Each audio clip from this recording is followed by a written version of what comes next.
Hey guys, madaling araw na akong dumating sa airport mga 1 a.m.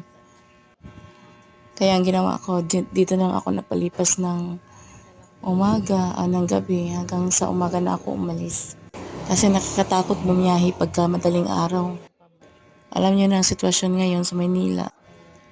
Marami ng mga masasamang loob. Kaya dito na lang ako natulog sa airport. Marami naman kami naghihintay. Yung iba mga connecting flight yung iba. Ako naman kunyari may connecting flight ako. So kinaumagahan, sumakay ako ng bus papuntang Cubao. Kasi malayo pa pamuntalban pa ang biyahe ko. So di bali na dito na lang ako matutulog kaysa naman at least safe dito. Kaya eto na yung ipapakita ko sa iyo yung background dito. Maraming mga tao, siyempre airport eh.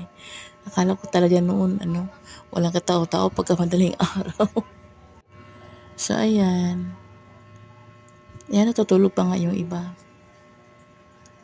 Ayan na siya.